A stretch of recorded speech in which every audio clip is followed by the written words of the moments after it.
Modern ideology यानी modern बुर्जुआ ideology जो है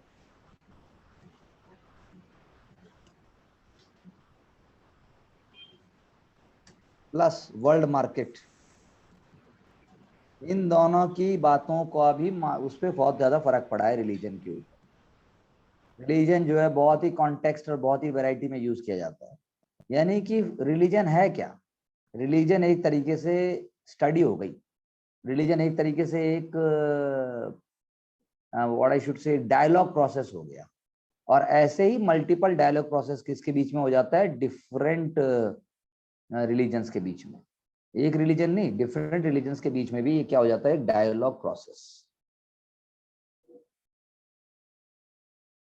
तो हमें भी ऐसे ही टर्म्स को यूज करना है आंसर में। हमें भी थोड़ा एक विचारात्मक सोच दिखानी है। तो religion is tied up with the growth of certain religion also. For example, अगर आप क्रिश्चियनिटी की बात करोगे तो उसमें क्या आ जाएंगी? जूडो क्रिश्चियन मोनोथिस्टिक एसोसिएशंस आएंगी, क्योंकि वो है ही ऐसा।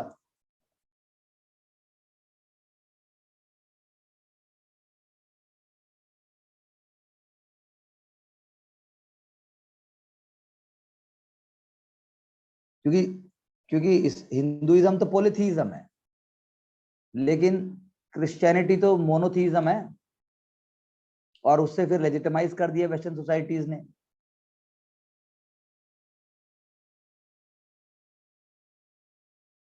लेकिन बाद में जैसे मैक्स म्यूलर या बाकी लोग जो आए, उन्होंने भी जो है अपने अपने विचार प्रकट किए।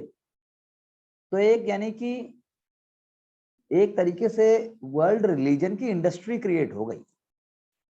एक तरीके से हम कह सकते हैं कि थियोलॉजी ऑफ रिलीजन क्रिएट हो गया सोशियोलॉजी की भाषा में। और ये क्या है? एक तरीके की इंडस्ट्री है जो फिनोमेनोलॉजी पे डिपेंडेंट है। पढ़ा था ना हमने? तो फिनोमेनोलॉजी हो गया, ये वो लेके आना पड़ेगा यहाँ। खत्म ना होने वाला प्रोसेस चले जा रहा है, जुड़ा हुआ है। तो सुपर ह्यूमन एजेंट नहीं हो गए इसमें, सिर्फ इसमें टेक्सचुअल ट्रेडिशंस भी आएंगे। ये नहीं कि सिर्फ आप भगवान और सुपर नेचुरल, टेक्सचुअल बातें भी इसके अंदर जुड़ गई। टेक्सचुअल ट्रेडिशंस भी इसके साथ जुड़ गए। ठीक है जी। तो यानी कि एक यूनिवर्सल फिनोमिना है, सभी जगह पाया जाता है, सारे ह्यूमन एक्सपीरियंसेस का पार्ट है। रिलीजन जो है वो एक आइडियोलॉजी की तरह हो गई, और मॉडर्न वेस्टर्न आइडियोलॉजी अपने आप को सुप्रीम मानने लगी। यही तो फाइट है वर्ल्ड में भी अभी। मॉडर्न वेस्टर्न आइडियोलॉजी की फाइट किसके साथ है? इस्लाम के साथ है। वर्ल्ड में जो इंडस्ट्री है, सो कॉल्ड टेररिज्म है, या टेरर फंडिंग है, या क्रिएशन ऑफ ISIS है, it is deeply linked with the question of ideology. Islam is in danger एक आइडियोलॉजी है। तो मार्क्स ने भी इस बारे में बोला है कि रिलीजन जो है वो ह्यूमन के सेल्फ एलियनेशन को रिप्रेजेंट करता है। और ये तो बहुत ही ट्रू है आज की डेट में। रिलीजन के सेल्फ एलियनेशन को रिप्रेजेंट करता है वो। और उसने कहा कि रिलीजन तो ओपीएम है। रिलीजन हैप्पीनेस और रिवार्ड्स को आफ्टर लाइफ में लेके चला जाता है। मैं आपके भगवान को गाली दूंगा तो मतलब कि, और आपके रिलीजियस सेंटिमेंट्स हर्ट हो गए, इसके पीछे भी पूरा एक इंडस्ट्री है, इसके पीछे भी पूरा एक प्रोसेस है। किसी को नहीं देना चाहिए, किसी एक को कोई ज्यादा मौका भी नहीं मिलना चाहिए, लेकिन फिर भी इनइक्वालिटीज हैं, इनजस्टिस हैं, वो आप रिलीजन के कारपेट के नीचे छुपा नहीं सकते। तो रिलीजन जो, मार्क्स का तो ये कहना था कि रिलीजन अपने ट्रेडिशनल फॉर्म में डिसअपियर हो जाएगा। अंबेडकर साहब ने भी बोला है, अंबेडकर साहब ने भी इस बारे में कुछ डाला है कि रिलीजन एक इंस्टीट्यूशन है जो सबको इन्फ्लुएंस करता है। वो फोर्स है, वो फोर्स है जिसको हम गुड मान लेते हैं, ठीक है ना, जिसको हम आइडियल मान लेते हैं। तो अगर हम हिंदुइज्म की बात करें इस दिशा में, तो हिंदुइज्म पे बहुत सारी चर्चा की गई। हिंदुइज्म जो है वो कॉम्प्लेक्स है अपने आप में, लेकिन एक वे ऑफ लाइफ भी है। उस पे बहुत सारे स्कॉलर्स हैं, जैसे वसुधा डालमिया, एक नाम है वसुधा डालमिया, उन्होंने काम किया है इस पर।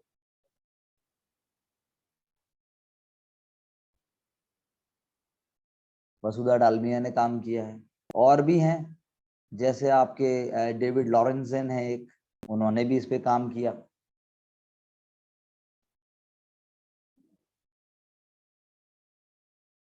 तो इन लोगों ने हिंदुइज्म को इंटेलेक्चुअलिज्म से भी जोड़ा और हिस्टोरिकल डेवलपमेंट से भी उसको लिंक किया। ओके, अब कुछ और थिंकर हैं जैसे थापर, रोमिला थापर,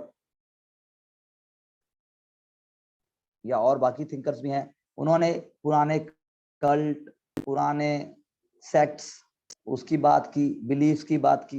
19th सेंचुरी का जो हिंदुइज्म है, 20th सेंचुरी का जो हिंदुइज्म है, 15th सेंचुरी का हिंदुइज्म डिफरेंट था। अब मदन सोशियोलॉजिस्ट हैं एक, उन्होंने क्या कहा, हिंदुइज्म रिलीजन नहीं है, क्योंकि उसका कोई फाउंडर नहीं है, क्योंकि उसका कोई एक सिंगल फाउंडेशनल स्क्रिप्चर नहीं है। इस्लाम का है एक सिंगल फाउंडेशनल स्क्रिप्चर, आपका इस्लाम का है आपका कुरान, और ईसाई का है आपका बाइबल, हिंदू का क्या है। इसीलिए हमारा जो हिंदू धर्म है वो अपने आप में फंडामेंटल बिलीफ्स और प्रैक्टिसेस का एक अपने आप में बहुत ही बेहतरीन नमूना है, एक एग्जाम्पल है। और हमारे यहाँ सुपर नेचुरल सेंट्रल नहीं है उसका, लेकिन आइडिया ऑफ मोरल लॉ है हमारे उसमें, a deep moral law, idea of deep moral law Hinduism में बहुत है। मोरालिटी का बहुत रोल है यहाँ पर।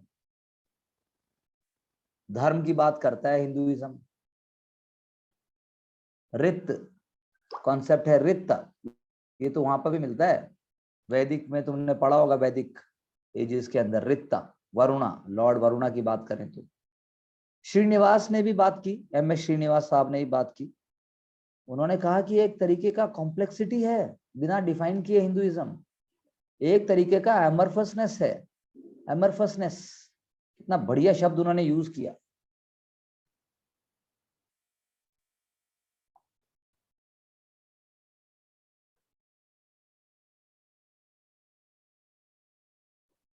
एक तरीके का अमरफसनेस है, एक तरीके की जैसे कमरे में खुशबू फैल जाती है, एक तरीके की, एक तरीके का एब्स्ट्रैक्ट भी है और एक तरीके का कंक्रीट भी है। तो रिलीजन जिसको हम हिंदुइज्म कहते हैं, जैसे आप मोनोथीस्ट फेथ की बात करते हैं, you talk about Christianity and Islam, उससे डिफरेंट है उन कई मामलों में, उससे ज्यादा मतलब बहुत ही ज्यादा उससे विभिन्न भी है, जुड़ा भी है। वेबर ने भी कहा है, वेबर ने कहा कि भाई वेदास और सेक्रेडनेस ऑफ काउ, ये जो है डिफाइनिंग फीचर है हिंदुइज्म के। लेकिन हिंदुइज्म में डोगमा नहीं, हिंदुइज्म डोगमा को पूरी तरह से प्रमोट नहीं करता। बात समझ रही हो मेरी, तुम नहीं समझ रही? आज हम बहुत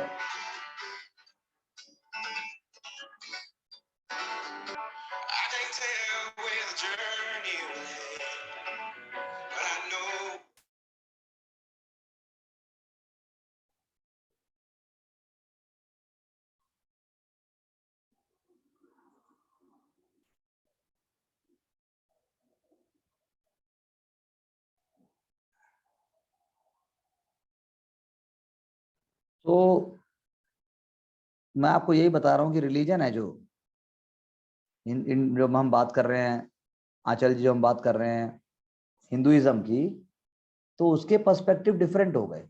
आप मेरी बात समझ पाए, नहीं समझ पाए मैंने क्या कहा? yes, लेकिन डॉगमा नहीं है। कमाल की बात देखिए, हिंदुइज्म में डॉगमा की बात कम आती है। ऐसे तो आप कुछ भी कह सकते हैं, लेकिन Hinduism is an amazing religion, amazing, one of the world's, one of the world's most ancient belief system, उसको आप नकार नहीं सकते, बहुत मॉडर्न भी है वो। तो मदन ने लिखा, मदन साहब ने बताया ये कि वेबर ने जैसे बोला कि भाई, मदन साहब ने भी बताया कि हिंदुइज्म, जैसे अब वेबर ने क्या बोला, वेबर ने बोला हिंदुइज्म सिर्फ रिलीजन नहीं है, Hinduism is not just a religion,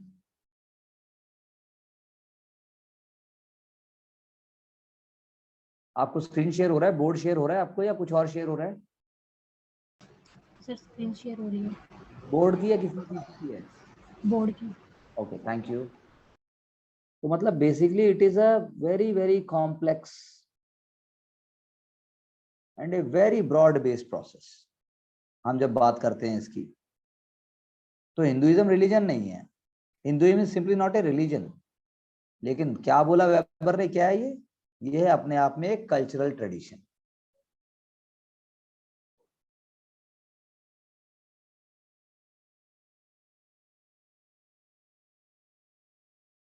ये अपने आप में एक कल्चरल ट्रेडिशन है। मदन ने लिखा कि हिंदुइज्म, कुछ लोग कहते हैं कि भाई ये ओल्ड ट्रेडिशन है। मतलब कुछ लोगों ने ऑब्जेक्ट किया कि हिंदुइज्म ओल्ड ट्रेडिशन नहीं है। बेसिकली मदन साहब ने बोला कि कुछ लोग ऑब्जेक्ट करते हैं, लेकिन वो ये कहते हैं कि ये सिर्फ फैब्रिकेशन है 19th सेंचुरी ब्रिटिश रूल का, ओरिएंटलिस्ट का, क्रिश्चियन मिशनरीज का, उनका फैब्रिकेशन है ये, कि भाई हम क्या है, ओल्ड ट्रेडिशन नहीं है हम। मदन साहब ने इस चीज को तोड़ा, उन्होंने इस चीज को आपके उन्होंने अलग दिखाया कि नहीं ऐसा नहीं है, हम जो है बहुत ओल्ड हैं। हम जो है वो, क्योंकि इंडियन नेशनलिज्म की बात हो रही है, हम सदियों से हम सरवाइव किया है हमने, हम सिंगल मोनोलिथिक रिलीजन नहीं है। आज हम अपने आप को हिंदुइज्म कहते हैं एक, लेकिन उसके अंदर भी हमारे यहाँ बहुत ही विभिन्नता है। अल बरूनी ने तो उस टाइम कहा था कि भाई कि वो जो हिंदू हैं, यार ये मैडम को क्या चाहिए,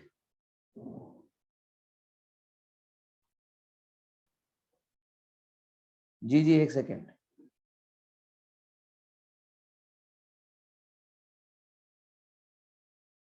पॉइंट ये है कि हिंदुइज्म जो हम चर्चा कर रहे हैं, अंबेडकर साहब ने भी लिखा, लेकिन इसी चर्चा में अगर हम थोड़ी सी और चर्चा करें, तो अंबेडकर साहब ने भी लिखा, अंबेडकर साहब ने भी बताया कि भाई क्योंकि सारे धर्म, मतलब हिंदुइज्म का ऐसा नहीं है कि इट इज नॉट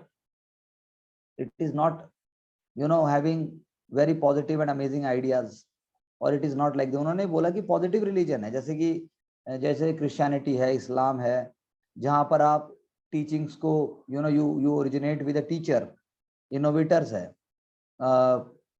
हमारे यहाँ जो है कोई रिटर्न कॉन्स्टिट्यूशन नहीं है हिंदुइज्म में। हिंदुइज्म में जो है आप कह सकते हो कि सेक्रेड बुक में है हमारी, जैसे मनुस्मृति हमारी सेक्रेड बुक है, जिससे हमने रिलीजन, रिचुअल, सोशल लाइफ सबकी हम बात करते हैं, माइन्यूट डिटेल्स भी दिए गए, और फिलॉसफी ऑफ हिंदुइज्म भी दी गई है, but only by saying that Manusmriti is the only one.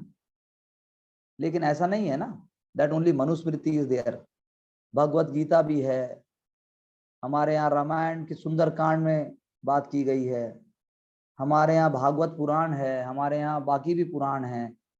तो ये सभी हमारे धर्म को, हमारे रिलीजन को डिफाइन करते हैं। हिंदुइज्म रिलीजन नहीं है एक डिफाइंड तरीके से, क्योंकि उसके प्रिंसिपल्स जो हैं, जो मोरल और सोशल जो ऑर्डर की बात है, वो बहुत ही ब्रॉड है, वो बहुत साइंटिफिक भी है। तो हिंदुइज्म, अंबेडकर जी ने क्या कहा, Hinduism is a set of prescriptions, मतलब हिंदुइज्म सेट ऑफ प्रिस्क्रिप्शंस है, और प्रिस्क्रिप्शन के साथ साथ में प्रोहिबिशंस भी हैं कि क्या होगा क्या नहीं होगा according to the caste system. It has got diversity of beliefs, it has got rituals, it has got practices, but then all diverse sects and all cults are part of Indian culture. There are large number of religious communities, they are adhering to ritual practices, beliefs, they are following certain doctrines.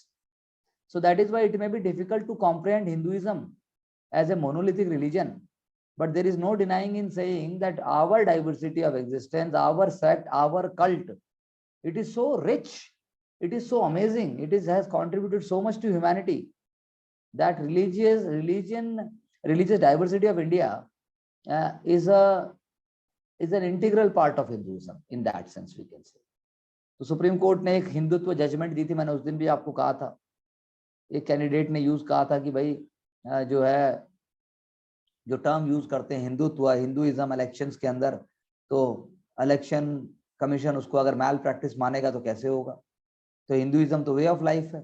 Court ने कहा कि Hindutva, Hinduism, इसका कोई एक meaning नहीं है, इसको आप नैरो लिमिट्स में नहीं कर सकते। Excluding, if you are going to exclude the content of Indian heritage, Indian culture, तो गलत है। Hindutva is more related to way of life of people in India. हम सभी हिंदुत्व को कहीं ना कहीं फॉलो करते हैं। Hinduism can not be defined just as a religion, Hinduism is a way of life. लेकिन फिर इस पर सोशियोलॉजिस्ट ने भी कमेंट किए अपने, जैसे राम 1996 में, राम एक सोशियोलॉजिस्ट है, उन्होंने बोला कि ये जो आइडिया दिया है सुप्रीम कोर्ट ने, ये it is not having social responsibility and political understanding. और उन्होंने बोला कि ये तो जो है ना सेकुलर और डेमोक्रेटिक स्पिरिट को डिस्क्रेडिट कर रहा है। और उन्होंने क्या बोला कि भाई ये तो जो है हिंदू वे ऑफ लाइफ बोल के मेजोरिटेरियन जो हिंदुइज्म है, मेजोरिटी कम्युनिटी है, उसकी बातों को ऊपर ला रहे हैं। तो ऐसा नहीं है, लेकिन सबके अपने अपने व्यू पॉइंट्स हैं। तो Indian community, Indian state, Indian religion is very very distinct. Hindu religion do not claim one prophet. Hindu religion is not worshipping one god. It is not subscribing to one dogma. It is not believing in one philosophical concept. It is not following one set of rites or performances. So how you can satisfy it with the narrow traditional ideas? It is a way of life. It is a culture. It is sacred. So हमारा धर्म तो बहुत महान है, उस तरीके से हमारा धर्म बहुत जो है विशाल है, अनलाइक क्रिश्चियनिटी और अदर्स। तो इस्लाम या क्रिश्चियनिटी को अगर हम मॉडल मानेंगे हमारे लिए भी, तो दैट इज डिफरेंट।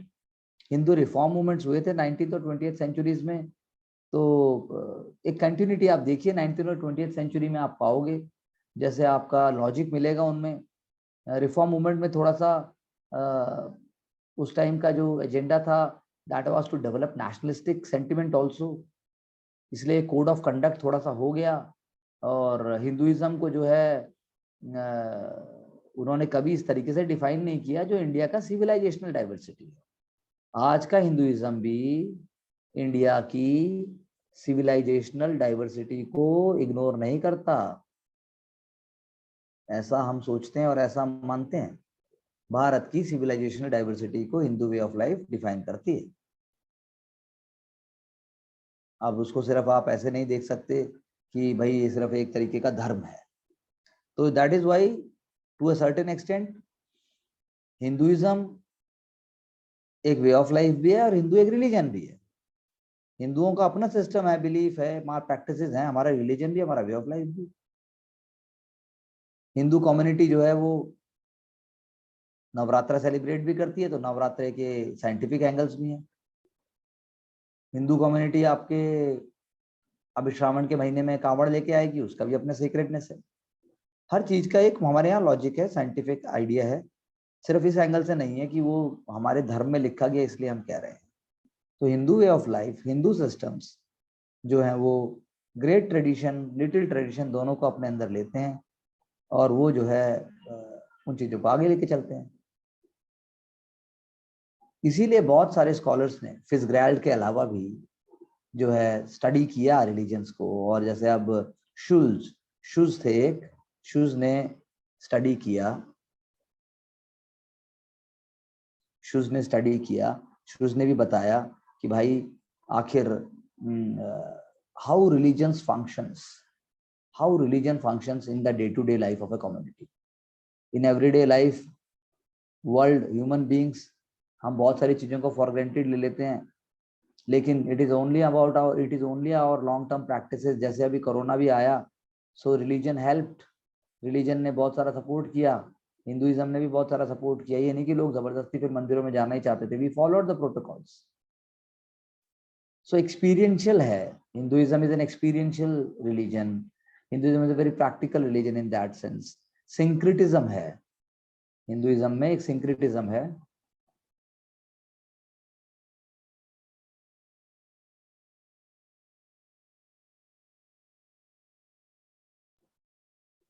तो एसेंस ऑफ हिंदुइज्म जो है वो आई है 19th-20th सेंचुरी में, बहुत सारी चीजें चेंज हुई हैं। हिंदुइज्म में एक आइडेंटिटी आया है, एक नेशनल रिलीजन की तरह around Lord Ram and also Gita as a holy book आई है। कॉलोनियल रूल से फाइट करने में भी हमें मदद मिली थी। गीता को हमने पूरी देश की एक व्हाट आई शुड से इंस्पिरेशन के लिए हर यूथ ने गीता अपने हाथ में ली थी, हर यूथ उससे इंस्पायर होता था। स्वामी विवेकानंद के कॉन्सेप्ट्स भी हैं, उपनिषद भी है, वेदांतिक थॉट भी है।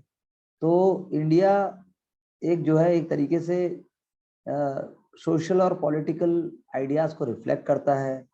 इफ वी से इन अदर वर्ड्स, तो कुछ स्कॉलर्स का मानना है कि उसकी हेजीमोनी हो गई है over other religions, over other cults and identities, and Brahminical domination propagated over Jainism, Buddhism and so on.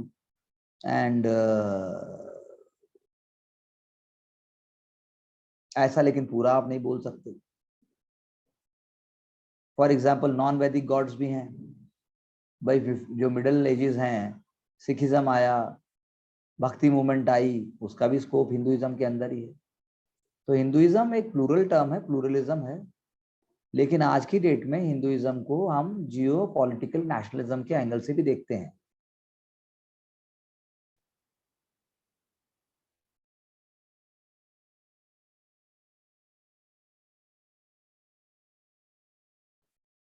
Jio political nationalism के एंगल से हम देखते हैं।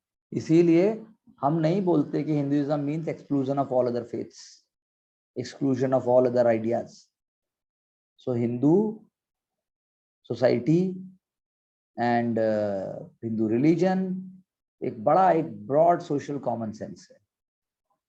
तो उसमें कुछ लोगों का मानना है कि there are institutions, there are bodies like RSS जो अपना एजेंडा वो कर रही है, लेकिन सारी बातें आप एक एंगल से नहीं देख सकते। रिलीजियस ऑर्गेनाइजेशंस हैं, न्यू न्यू कम्युनिटीज बनी, सनातन धर्म बना, उसमें भी सनातन धर्म के अलावा भी डिफरेंट जो कम्युनिटीज हैं उनके अपने प्रैक्टिस, अपने बिलीफ हैं। लेकिन पीस, मोरालिटी, स्पिरिचुअलिटी, ये सारी चीजें भी हिंदुइज्म के थ्रू हमें दिखाई देती हैं। हम ये नहीं कहना चाहते कि मेजोरिटेरियन ही एलिमेंट को प्रमोट करेंगे या मेजोरिटेरियन सिस्टम की वजह से बाकी सब कुछ अलग हो गया, नहीं, ऐसा नहीं है। ये कंटिन्यू है डिबेट अभी कि क्या ये वे ऑफ लाइफ है, क्या हिंदुइज्म जो है कोई क्या है आखिर, ये इस तरीके से अभी डिबेट चल ही रहा है। न्यूज़पेपर में डेली आता ही है, मैंने आपको इसका एक पूरा ओवरव्यू दे दिया है। अब बुद्धिज्म और जैनिज्म के जो ट्रेडिशन अगर हम इसी दिशा में देखें, बुद्धिज्म और जैनिज्म के जो ट्रेडिशन है वो भी यहाँ पे आपके एग्जिस्ट करते हैं। बुद्धिज्म और जैनिज्म के उनके भी बसाड़ीज हैं, उनके भी संघास हैं। लेकिन कमाल की बात क्या है कि हमारे रिलीजन में ही ऐसा होता है, हिंदूज ही हैं दरगाह भी जाएंगे, हिंदूज हैं बहुत मंदिर भी चले जाते हैं, हिंदू हैं गुरुद्वारे भी चले जाते हैं। इतना लिबरल थॉट, इतना ब्रॉड फेथ कहाँ है भाई, बताओ आप मुझे। क्यों आंचल जी?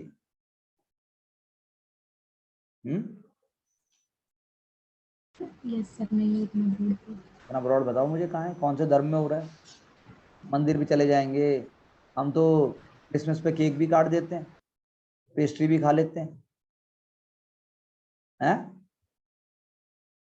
गुड़गांव से लेकर रेवाड़ी में सब जगह केक बिकते होंगे, आई एम श्योर, क्रिसमस के आसपास तो। Yes sir. तो कोमल, यस सर। देख क्वेश्चन ये उठता है, जब हमारा नवरात्रा है और का भी है, तो क्या दूसरा धर्म वाला भी ऐसा कर रहा है? नहीं बात, सर। तो बात ये सोचने वाली है सोशियोलॉजी के पर्सपेक्टिव से। तो जब हम बात करते हैं बुद्धा की, हम दिवाली पे कर देते हैं सर, हाँ दिवाली पे कर देते, पूजा नहीं करते पर सर। अब दिवाली भी हमारा नेशनल फेस्टिवल की तरह है, सभी के लिए है वो तो। बस क्रैकर्स यूज करते। अब हमने बुद्धिज्म में बात की, अगर हम बात करो सिद्धार्थ की बात करो, शाक्य मुनि कहते हैं उनको, उनकी माया, उनकी मदर का नाम माया था, लुम्बिनी वन में उनका जन्म हुआ था। सिद्धार्थ राजकुमार थे और अपने जीवन के 29वें वर्ष में उन्होंने घर को त्याग दिया और वो जो है उन्होंने 4 चीजें देखी थी। एक उन्होंने वो ओल्ड मैन देखा, एक बीमार आदमी देखा, एक उन्होंने मृत शरीर देखा और एक उन्होंने मॉन्क देखा। तो जब हार्श रियलिटी उनको दिखाई दी जीवन की यही है, तो उन्होंने घर छोड़ा और उन्होंने एनलाइटनमेंट, निर्वाण प्राप्त करने की दिशा में कार्य करना शुरू किया। That means he is using the methods of austerity, he is using the methods of starvation in the beginning, उससे लेकिन उनको साल्वेशन नहीं मिला। फिर उन्होंने जो है एक मिडिल पाथ की बात की और बोधि ट्री के अंदर में उनको जो है डियर पार्क सारनाथ में उनको एनलाइटनमेंट मिला। उसके बाद वो अपनी डॉक्ट्रिन को प्रमोट करने के लिए 40 साल तक इधर से उधर गए, and finally at the age of 80 it is believed that the Lord attend Mahaparinirvana, and before his death he established a sangha called monastic संघा, बुद्धिस्ट संघा। तो बेसिक टीचिंग्स हैं उसकी वही कि क्या 4 नोबल ट्रूथ हैं। उन्होंने कहा लाइफ जो है वो सफरिंग है, life, there is suffering in life, and suffering का कॉज है suffering, there is cause of suffering, और उस सफरिंग से निकलने का सजेशन भी है कि कैसे आप अपने आप को उस सफरिंग से बचा सकते हो, suggestion to the cause of suffering. और फाइनली जो है उसके लिए आपको निर्वाणा प्राप्त होगा जब आप वो चीज को कर लोगे। मतलब सफरिंग भी होगी, कॉज भी आपको ढूंढना पड़ेगा, और लास्ट में आपको जो है इससे बचने के लिए आपको निर्वाणा चाहिए, और निर्वाणा पाने के लिए आपको 8 फोल्ड पाथ की बात की उन्होंने। He talked about 8 fold path, middle path, मध्यम मार्ग। यही सोशियोलॉजी में भी यही एंगल आता है। अगर हम बात करें तो उन्होंने थ्योरी ऑफ डिपेंडेंट कॉजेशन भी दिया, हर चीज के पीछे कार्य है, थ्योरी ऑफ डिपेंडेंट कॉजेशन।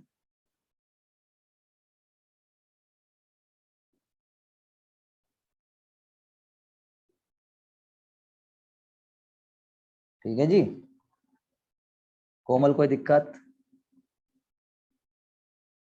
तो इन्हीं बुद्धास के आइडियाज को अगर हम आज की डेट में बात करें या उनके टेक्स्ट की बात करें, विनय पिटक, अभिधम पिटक श्रीलंका में है, जापान में है, साउथ कोरिया में है, वज्रयान बुद्धिज्म है, तांत्रिक बुद्धिज्म है कोमल, कश्मीर में भी बुद्धिज्म था,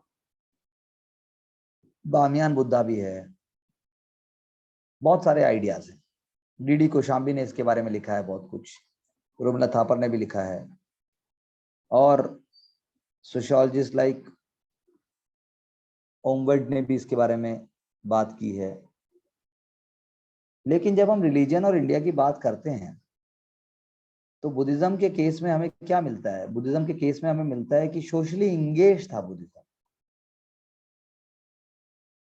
socially engage, non violence, compassion. जब मैं सोशली इंगेज कहता हूं तो सोशियोलॉजी के लिए इंपॉर्टेंट हो जाते हैं Dalai Lama, very important example.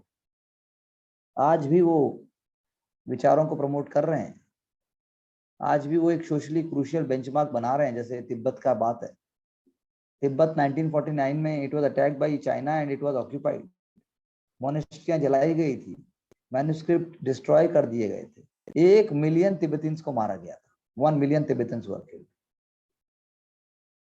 1959 में Dalai Lama, the spiritual leader, ruler of Tibet, वो वहां से आ गए और वो आज तक भारत में ही है, और तिब्बत को लिबरेट करने के लिए आज भी फाइट कर रहे हैं, हमेशा पीसफुल और नॉन वायलेंट रहे। इसलिए उनको कहा जाता है बोधिसत्व अवलोकितेश्वरा, उनको कहा जाता है बोधिसत्व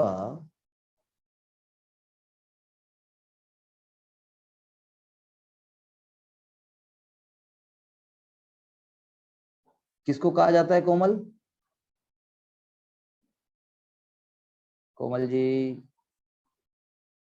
कोमल जी, आंचल,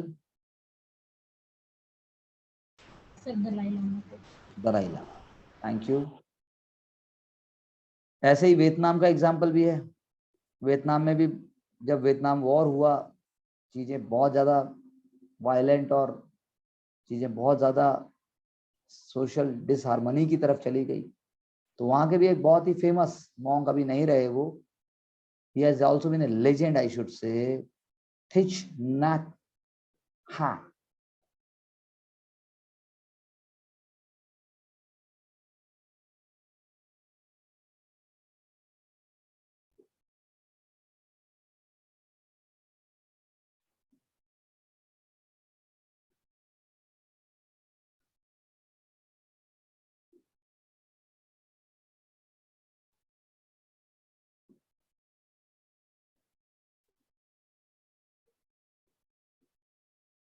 थिच नैथ हैं, उन्होंने भी ये हमारे लिए बड़े, जैसे आप बर्मा की बात करो तो बर्मा में जो अभी लीडर अंदर हैं, क्या नाम है उनका, आंग सान सू की।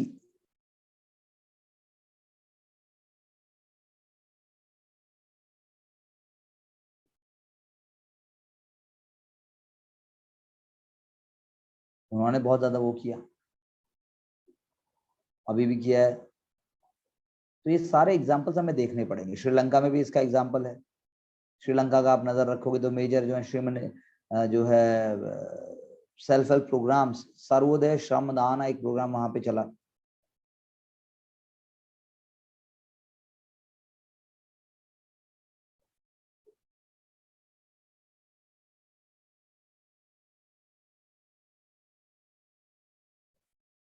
कंबोडिया के भी एग्जाम्पल हैं। इंडिया की अगर आप बात करोगे तो उसमें आ जाएंगे आपके के केलुस्कर का नाम आएगा।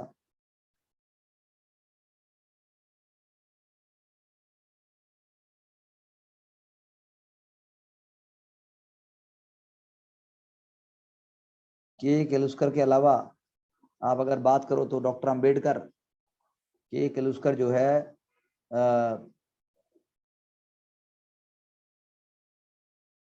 एक तरीके से रोल मॉडल हो गए बिगनिंग।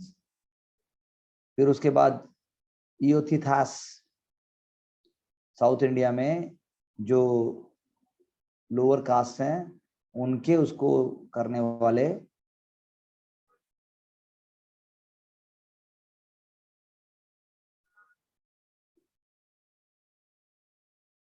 दास बोल लो, दास को थास बोल लो। इनके आइडियाज को कौन वो करेगा बाद में, ऐसे कौन है?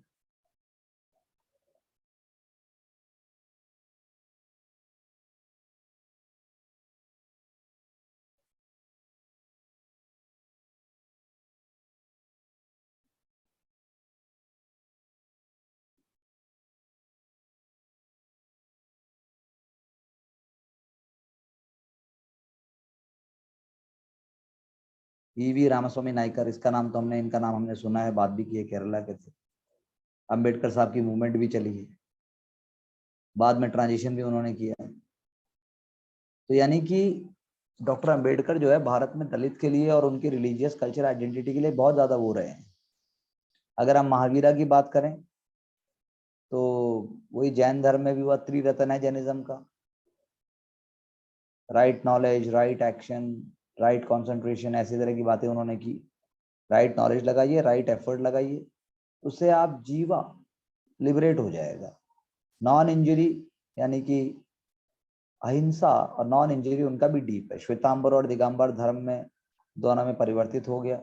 दिगंबर जो है वो नॉर्थ और सेंट्रल इंडिया में है, महाराष्ट्र में है, कर्नाटक में है। श्वेतांबर जो है वो आपके गुजरात में ज्यादा है, पंजाब में है, गुजरात, पंजाब और राजस्थान में है। श्वेतांबर भी फर्दर डिवाइड हो गए, स्थानक बन गए उनके। लोंका शाह एक थे, उन्होंने किया और उन्होंने इमेज वर्शिप को डिस्करेज किया, लंका शाह ने।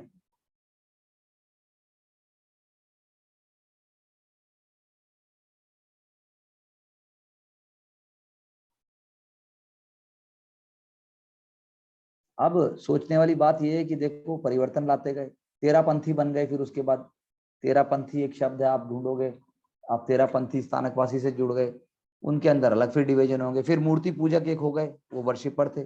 मूर्ति पूजक जो है वो पूजा भी करेंगे और ट्रेवल भी साथ करेंगे, उसमें भी अलग अलग ग्रुप बन गए। तो मूर्ति पूजक जो है वो डेरासार, एक जगह है डेरासार, जगह बोलना चाहिए मुझे, मंदिर बोलना चाहिए। तो ये सारे के सारे धर्म से जुड़ गए, डेरासार। हमें इन शब्दों का ज्ञान होना चाहिए। कोमल जी समझ आ रहा है आपको? Yes sir. फिर बहुत सारे इंस्टीट्यूशन बन गए, धर्मशालाएं बना दी जैनियंस ने, भंडारे बना दिए, स्टोर हाउस बना दिए, टेम्पल तो है ही, हर जगह हैं, चांदनी चौक से लेकर और इनके अलग अलग जगह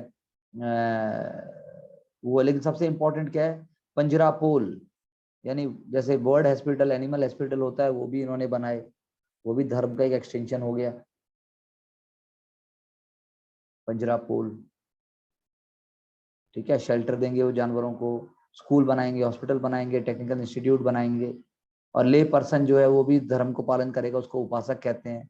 वो नॉन वायलेंस की शपथ खाएगा, ट्रूथफुल रहेगा, और अपने बिजनेस में झूठ नहीं बोलेगा, स्टील नहीं करेगा, कोई माल प्रैक्टिस नहीं करेगा।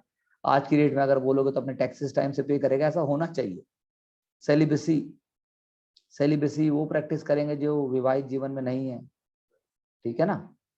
और या फिर अदरवाइज इसका मतलब ये यदि आप विवाहित जीवन में हो तो अगर अपनी वाइफ के साथ, अपने हस्बैंड के साथ यदि आपके रिलेशन है तो वो भी एक टाइप का सेलिब्रेसी है, नॉन अटैचमेंट है। तो जब स्कॉलर्स ने देखा और सोशियोलॉजी के एंगल से जब स्टडी किया तो उन्होंने पाया कि भाई सारी बातें तो प्रैक्टिकली नहीं हो सकते, लेकिन पायस इंटेंशंस हैं, ऐसी वर्शिप की बात है। तो आपको देखना पड़ेगा क्या हो रहा है समाज में, परिवर्तन क्या लेके आ रहा है जैनिज्म। तो वो रिलीजन और सोसाइटी से आप लिंक करके इसको देख सकते हो। पूजा है, दर्शन है, इस्कॉन जैसे एक एग्जाम्पल है। अगर मैं हिंदुइज्म की बात करूं, मुझे याद आया तो इस्कॉन को भी देख सकते हो कि भाई वो धर्म का भी प्रचार करते हैं, पीस की भी बात करते हैं, मेडिटेशन की भी बात करते हैं, सोसाइटल डिप्रेशन को भी हटाने की बात करते हैं। जैन के अपने फेस्टिवल्स हैं, पर्यूषण,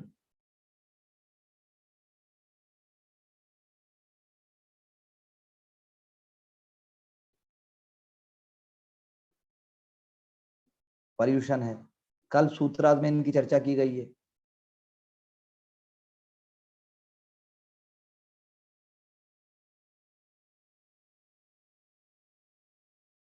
बात समझ आई मेरी। तो ये सारी बातें हैं। ये महाअभिषेक मस्तक होता है आपका 12 साल में एक बार, बाहुबली, सुना है किसी ने नाम? Yes sir. तो ये सारी चीजें हमारे उत्तर में आनी चाहिए जरूरत के हिसाब से। सर ये परियोजना क्या है, फेस्टिवल है ये। इसमें क्या होता है सर? इसमें क्या होता है आप सोचो कि जैन फेस्टिवल है पर्यूषण का, तो क्या करेंगे वो बताओ, क्या करते हैं जैन पर्यूषण के फेस्टिवल में? जैन फेस्टिवल में होता है क्या बताओ आप। भाई आप फास्ट रखोगे, आप साधु जी को इनवाइट करोगे, जैन साधु को अपने घरों में 8 दिन के लिए अपने घर पे ठहरा सकते हो, धर्मशाला में ठहरेंगे, मंदिर में ठहरेंगे, पूजा होगी और लास्ट में भोजन होगा। कल्प सूत्रा को रिसाइट करेंगे जैसे आप रामायण महाभारत को रिसाइट करते हो। सब जगह आप लेके जाओगे, जैसे आपका झांकियां निकलती हैं वो भी झांकी निकालेंगे अपने। एक्सटेंसिव फास्ट रखते हैं फिर, ऐसा भी होता है। हाँ, वुमेन जो है फास्ट रखेंगी अपने हस्बैंड की लॉन्ग लाइफ के लिए। दिवाली, होली, रक्षाबंधन भी मनाएंगे ये। दिगंबर जो है वो महाअभिषेक मस्तक करेंगे, अगर आप उसकी फोटो को देखोगे तो मॉडर्न वर्ल्ड में जो है ये सारा अकाउंटेंसी, चार्टर्ड अकाउंटेंसी से लेकर सारे इस तरह के जो जॉब या जो इस तरह के इंटरप्राइजेज हैं वो किसके पास है? वो जैनों के पास है। वो ऐसा काम नहीं करेंगे जिसमें वो हो। कुंद भारती, कुंद एक मिडिवल जैन फिलोसोफर थे। कुंद भारती जी ने जो है विचारों को प्रमोट किया। तो मतलब कहने का ये है, समय के साथ साथ चीजें बदलती चली गई, मूवमेंट यहाँ भी हुई है, ह्यूमैनिटेरियन सर्विस भी दी, आई क्लिनिक खोल दिए, पॉली क्लिनिक खोल दिए, बच्चों के लिए पढ़ाई शुरू कर दी। अब ये तो शुरू में धर्म में नहीं था ना, क्या था? हेलो, मैंने कहा नहीं जब सर। शुरू में जैन साहब ने किया तब तो ऐसा नहीं था ना। नहीं सर। तो ऐसे ही इस्लाम का आएगा इंडिया में कि उन्होंने भी ऐसे ही किया है, उन्होंने भी कुछ चीजें की हैं इस्लाम इंडिया में, जैसे दरगाह है, और उसके बाद फूड कल्चर है, एथिक्स है, पॉजिटिव आइडियाज जो हैं बहुत सारे डिस्प्ले किए। लेकिन मदरसे में यदि वो होता है, आपको उर्दू भाषा सिखाई जाती है, अच्छी बात है, लेकिन यदि आपका नैरो अप्रोच है तो उसको रोकने की बात की गई है। रेशनैलिटी को अगर नहीं है तो रेशनैलिटी लाने की बात की गई है। ये बड़ा इंपॉर्टेंट है ये। बात समझ में आई मेरी? तो अगर हम बात करें इस्लाम की, तो इस्लाम आया, इस्लाम ने बहुत सारे परिवर्तन किए। इस्लाम जो है वो मुस्लिम्स भी, इस्लाम भी इंडिया में जो है उसमें भी कास्ट है। जैसे आजकल अभी अभी हमारे प्राइम मिनिस्टर साहब ने बोला है कि डाउन ट्रोडन जितनी भी कम्युनिटीज हैं सबकी तरफ हमें जाना चाहिए, तो उसमें जो है मुस्लिम्स भी आ जाते हैं। बहुत जैसे हिंदुइज्म में कास्टिज्म है, वैसे इस्लाम में भी कुछ डिस्क्रिमिनेशंस हैं, और उस डिस्क्रिमिनेशन को हटाने के लिए जो लोएस्ट तबका है उसको खाना चाहिए, उसको नौकरी चाहिए, उसको रहन सहन चाहिए। तो अनलाइक हिंदुइज्म, कुरान जो है वो स्ट्रिक्टली अडहर करने की बात करती है कि भाई आपको जो बोला गया उसको स्ट्रिक्टली अडहर करो, क्योंकि वो टेक्स्ट है और नॉर्मेटिव तरीके से उसको बिलीव किया गया। और क्योंकि सारे वर्ल्ड में मुस्लिम्स एक ही उसको फॉलो करते हैं, तो उसकी क्वेश्चनिंग भी नहीं हो सकती कि भाई इस्लामिक फेथ में जो है डिफरेंट डिफरेंट कल्चरल ट्रेडिशन या एडजस्टमेंट जो हुए वो ठीक है, बहुत जगह हुए हैं, इंडिया के केस में भी जैसे हैं। तो क्वेश्चन ये उठता है कि जो अपनी जिंदगी जीते हैं वो सोसाइटी से कैसे लिंक्ड है। जैसे अब रमजान के महीने में फास्ट रखा जाता है, मक्का में पिलग्रिमेज की जाती है, और यूनिवर्सल ब्रदरहुड है। मक्का जाते हैं तो पूरे वर्ल्ड के मुस्लिम अपने आप को एक दूसरे से जुड़ा महसूस करते हैं। इंडियन इस्लाम जो है वो भी लोकल, और लोकल कहना चाहिए मुझे, और ग्लोबल, दोनों आइडियों से जुड़ा हुआ है।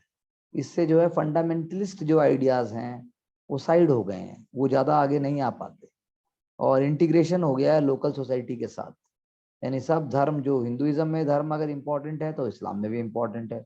हिंदुइज्म अगर सच्चाई और ईमानदारी की बात करता है तो वही बात इस्लाम भी करता है। तो behavior and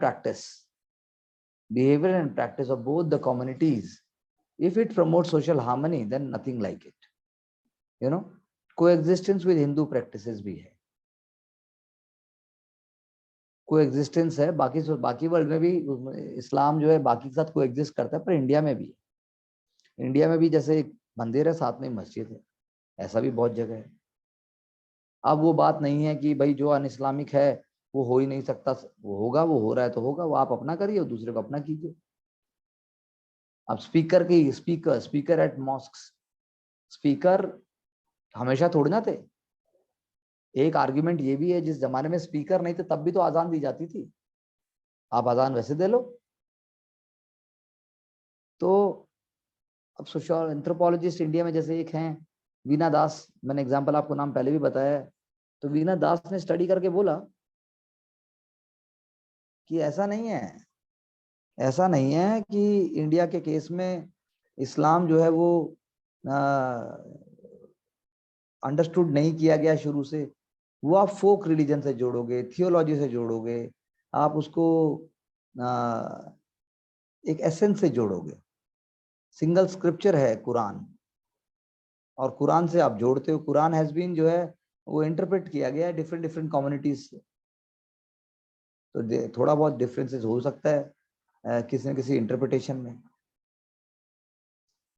ब्रिटिश ने क्या प्रूव किया कि यहाँ दो रिलीजियस कम्युनिटीज हैं और दोनों साथ नहीं हो सकती, तो ब्रिटिश ने डिवाइड एंड रूल को प्रमोट किया। ब्रिटिश ने टॉलरेंट और हिंदू रूल का इंटॉलरेंट फेस बना दिया, फिर मुस्लिम टायरेंट बना दिया। तो ये नैरेटिव जो है ये हमें नुकसान देके गया है, ठीक है ना। सोशियोलॉजी में बहुत पहले से डिस्कस किए गए हैं मुस्लिम्स इन इंडिया को। एक कमीशन भी आया था, सच्चर कमीशन आया था, आप सच्चर कमेटी देखना, आप सच्चर कमीशन एक बात हुई थी। और कास्ट जो है वो हिंदुओं के अलावा इस्लाम में, जैसे मैंने अभी भी आपको कहा, आज ही न्यूज़पेपर में आया, अगर आप देखोगे कि कैसे Ashraf, Ajlaf, different different groups हैं, even among Muslims. Upper class भी है मुस्लिम में, हायर कास्ट भी है, लोअर भी है। तो बात है कि 70% 60% तो लोअर ही है जो छूट गए हैं पीछे। उनको गवर्नमेंट, उनको सोसाइटी, उनको डिफरेंट पॉलिटिकल पार्टीज चाहती हैं कि उनको आगे लाया जाए, उनको जो है अपना माना जाए। तो आइडिया जो है वो कर्म का और धर्म का जो हिंदुइज्म में सेंट्रल है, वो एक तरीके से इस्लाम में भी है, और को एग्जिस्टेंस की बात भी होती है। हमें ऐसा सोचना है, हमें ऐसा करना है, रादर देन टॉकिंग अबाउट कि आपने कुछ बोल दिया और उसी को लेके आपने सब कुछ वो कर दिया। ऐसा नहीं है। That is a politically motivated statement, fringe element जिसको कहा है गवर्नमेंट ने भी, ऐसा हो सकता है। अन्यथा Indian government, Indian society, Indian courts, अब इंडियन कोर्ट्स के बारे में भी यदि आप न्यूज़पेपर पढ़ोगे तो उन्होंने यही कहा कि हमारे यहाँ जो कोर्ट्स हैं वो आपके हिंदू और मुसलमान में ऐसे फॉर इंडियन हिंदू जज और मुस्लिम जज ऐसे करके हमारे यहाँ नहीं होता। पॉलिटिकल आइडेंटिटी में भी जो है मेन स्ट्रीम में है। ज्ञानेंद्र पांडे एक सोशियोलॉजिस्ट है, उन्होंने आर्ग्यू किया है कि भाई जो एसेंशियल है, नेचुरल है, वो भी स्टेट फॉर्मेशन की जो बात है उसमें माइनॉरिटीज का भी उतना ही रोल है, वो है उसके अंदर और रोल प्ले कर रहे हैं। ठीक है, लेकिन जब हम माइनॉरिटी शब्द का प्रयोग करते हैं तो उसमें मुस्लिम्स आ जाते हैं, और ये एक इलेक्शन बेस्ड वोकेबलरी है। अदरवाइज तो सोशियो कल्चरल तरीके से देखेंगे तो बहुत वास्ट है। 18 करोड़ लोग का भी माइनॉरिटी, मतलब 18% जो हो, 18 करोड़ नहीं 18%, वो माइनॉरिटी ऐसे आप नहीं कह सकते। ठीक है ना, ऐसा हम एक आइडिया ले सकते हैं। अदरवाइज तो आप न्यूज़पेपर में डेली पढ़ ही रहे हैं कि माइनॉरिटी मेजॉरिटी पाकिस्तान और इंडिया के हिसाब से आप नहीं देख सकते। हमें जो है हमारे नेबरहुड में, हमारी फ्रेंडशिप में, हमारी कम्युनिटीज़ में, हिंदू कल्चर में भी उनका बहुत बड़ा पॉजिटिव योगदान भी है बहुत जगह, और सपोर्ट भी करते हैं। और नेगेटिव चीज़ों को तो गवर्नमेंट, कॉन्स्टिट्यूशन, सोसाइटी किसी भी कॉस्ट पर प्रमोट करने की बात नहीं करता। हमें मतलब इस तरीके से सोचना है। मैंने आपको एक सोचने का एंगल बताया है। कोई डाउट है तो मुझसे पूछिए। कोमल, यस सर। डाउट बोलो। डाउट तो कुछ नहीं है सर। हाँ, डाउट तो कुछ नहीं है सर इसमें। तो ठीक है। इसके बाद हम भक्ति, आपको पता ही है एंशियंट इंडिया में भक्ति दी हुई है, उसको आप वो सेम वही बात है। भक्ति का तो आज मैंने इस्कॉन का एग्जांपल भी दिया। इसके बाद हम थोड़ी सी बात कर देंगे कि भाई मिस्टिक्स और एक गॉडमैन, इनका रोल क्या है। फिर उसके बाद जो है थोड़ा सा बात कर देंगे हमारे यहाँ जैसे कॉमोडिफिकेशन हो गया रिलीजन का, सरकारों ने भी सर्किट बना दिए हैं, रिलीजियस सर्किट हैं। फिर जो है ऑनलाइन दर्शन है, ये सारी बातें हुई। अभी थोड़े टाइम पहले हरमिंदर साहिब के लिए बात हो रही थी कि हारमोनियम वहाँ होना चाहिए कि नहीं होना चाहिए, क्योंकि हारमोनियम जो है वो एक वो वेस्टर्न इंस्ट्रूमेंट है। और क्या हरमिंदर साहिब की जो जो सुबह सुबह वहाँ पे गुरबानी होती है और जो भगवान को जो याद किया जाता है, क्या उसको लाइव दर्शन कराना चाहिए, ऐसे करके ये ऐसी चीजें हैं